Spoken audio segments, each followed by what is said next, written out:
నిన్న చిలకలగూడలో మృతి చెందినటువంటి అంటే హత్యలో మృతి చెందినటువంటి యువన్ అలియాస్ అఖిల్ ఎవరైతే ఉన్నారో తనకు సంబంధించినటువంటి తల్లి ఉన్నారు. ఒకసారి మాట్లాడదాం. అమ్మ, ఎన్ని గంటలకు నిన్న యువన్ ఇంట్లో నుంచి బయటకు వచ్చి 7:30కు ఎప్పుడు వెళ్ళాడంటే సార్, నాకు 8:45కి ఫోన్ చేశాడు. మమ్మీలు వచ్చారు, మమ్మీ అంటే ఎవరు నాన్న అంటే చంద్రకోల అన్నోళ్ళు. పక్కకు రామంటున్నారంటే ఎందుకు నాన్న అన్న, ఆ లోపే కొట్టి పీక కోసేశారంట సార్. మా ఈ ఏరియాకి ఎందుకు వచ్చేవాడమ్మా? కొట్టాడంట. బిడ్డ వాళ్ళే వచ్చారు సార్. హనుమంతుడు గుడి ఉంది, హనుమంతుడు గుడి దగ్గరికి వచ్చి పిల్లలని వారాసి గుడి దగ్గరికి రమ్మని పొడిచి అక్కడ చంపేశారు సార్. ఒకరి తర్వాత ఒకరు బండ్లు వేసుకొని. ఇప్పుడు వీటికి సంబంధించినటువంటి ఎక్కడైతే పొడిచారో అక్కడ వీడియో ఉంది, మీకే తెలుస్తుంది. అమ్మా, ఏం చెప్పుకున్నా నా కొడుకు తిరిగి వస్తాడా సార్? తిరిగి రాడు సార్. వాళ్ళకి మట్టి ఖచ్చితంగా వాళ్ళకి శిక్ష అయ్యాల్సిందే సార్.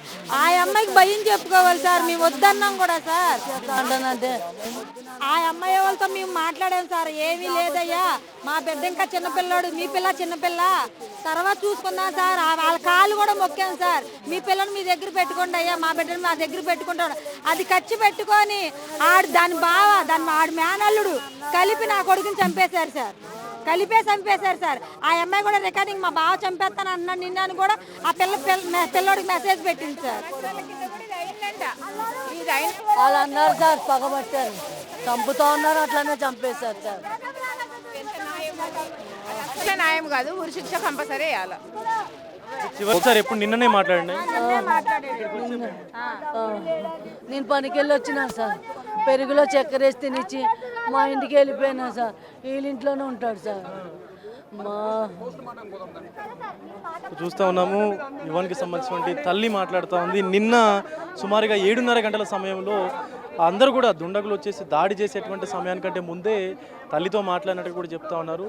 రేపు ఎగ్జామ్ ఉండగా కూడా ఇటు తన పెద్దమ్మ ఇంటికి వచ్చి చదువుకున్నటువంటి పరిస్థితుల్లో ఈ మర్డర్ జరిగింది. గతంలో ఆ అమ్మాయికి సంబంధించి బంధువులకు కూడా మేము చెప్పాము, తను చిన్నపిల్ల, మావాడు చిన్నపిల్లాడు, తర్వాత ఇది ఏమైనా ఉంటే చూసుకోవచ్చు, బట్ ఇప్పుడు ఏమీ వద్దు అంటూ కూడా బంధువులు, అంటే ఈవెన్ బంధువులు, తల్లిదండ్రులు కూడా అమ్మాయికి సంబంధించిన బంధువులకు, తల్లిదండ్రులకు కూడా చెప్పామంటూ కూడా చెప్తూ రోధిస్తున్నటువంటి పరిస్థితి కనిపిస్తూ ఉంది. వీడియో జర్నలిస్టు హరితో విజయ్ బిగ్ చెవి, సికింద్రాబాద్ నుండి.